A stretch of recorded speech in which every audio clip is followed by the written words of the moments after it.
ഇന്ന് ഞാൻ നിങ്ങളുടെ മുൻപിൽ KFCക്ക് കാരണക്കാരനായ കേണൽ സാൻഡേഴ്സിന്റെ മോട്ടിവേറ്റിംഗ് ആയ സ്റ്റോറിയാണ് പങ്കുവയ്ക്കാൻ പോകുന്നത്. കേണൽ സാൻഡേഴ്സ് 1980 ഇന്ത്യാനയിൽ ജനിച്ചു.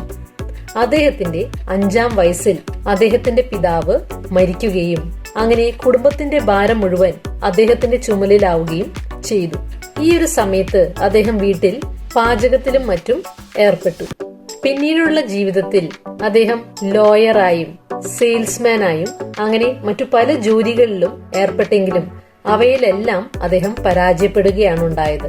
18-ാം വയസ്സിൽ വിവാഹിതനായ അദ്ദേഹം 2 വർഷത്തിനുള്ളിൽ ഡിവോഴ്സ് ആവുകയും ചെയ്തു. അങ്ങനെ പരാജയങ്ങൾ ഒന്നിന്മേൽ മറ്റൊന്ന് എന്ന രീതിയിൽ കുന്നുകൂടി. തനിക്ക് ഒന്നുമില്ല, പണവുമില്ല, കുടുംബവുമില്ല എന്നെല്ലാം ചിന്തിച്ചപ്പോൾ തന്റെ ജീവിതം അവസാനിപ്പിക്കാൻ പോലും അദ്ദേഹം ചിന്തിച്ചു. എന്നാൽ വീണ്ടും തുടങ്ങാൻ ഒരു അവസരം ലഭിച്ചാൽ താൻ എന്താണ് നേടിയെടുക്കാൻ ശ്രമിക്കുക എന്ന് അദ്ദേഹം സ്വയം ചിന്തിച്ചു.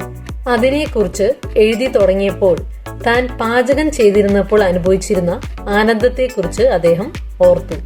ഒരു റോഡ് സൈഡ് റെസ്റ്റോറന്റിൽ ജോലി ചെയ്തിരുന്നപ്പോൾ അദ്ദേഹം കണ്ടെത്തിയ ഒരു സീക്രട്ട് റെസിപ്പിയെ കുറിച്ച് അദ്ദേഹത്തിന് ഓർമ്മ വന്നു. അങ്ങനെ 65-ാം വയസ്സിൽ ഒരു ബാങ്കിൽ നിന്നും $87 കടം വാങ്ങി ഒരു ഫ്രയറും തന്റെ സീക്രട്ട് റെസിപ്പിക്ക് വേണ്ട വസ്തുക്കളും അദ്ദേഹം വാങ്ങി. അദ്ദേഹം രാജ്യം മുഴുവൻ ചുറ്റി സഞ്ചരിച്ച് തന്റെ സീക്രട്ട് റെസിപ്പി റെസ്റ്റോറന്റുകൾക്ക് വിൽക്കുവാൻ പരിശ്രമിച്ചു. എന്നാൽ അദ്ദേഹം റിജക്ട് ചെയ്യപ്പെടുകയാണ് ചെയ്തത്.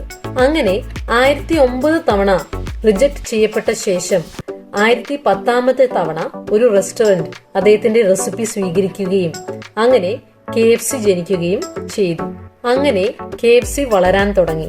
88ാമത്തെ വയസ്സിൽ കേണൽ സാൻഡേഴ്സ് ഒരു മൾട്ടി ബില്യനെയറായി മാറി. ഇപ്പോൾ വേഗത്തിൽ വളരുന്ന ഈ ഫാസ്റ്റ് ഫുഡ് ചെയിൻ 25,000 സ്റ്റോറുകളിൽ 145 രാജ്യങ്ങളിലായി എത്തിക്കഴിഞ്ഞു. കേണൽ സാൻഡേഴ്സിന്റെ ജീവിത കഥ നമ്മളെ പഠിപ്പിക്കുന്ന ഏറ്റവും പ്രധാന ജീവിത പാഠം എന്നത് സക്സസിന് പ്രായം ഒരു തടസ്സമേ അല്ല എന്നതാണ്.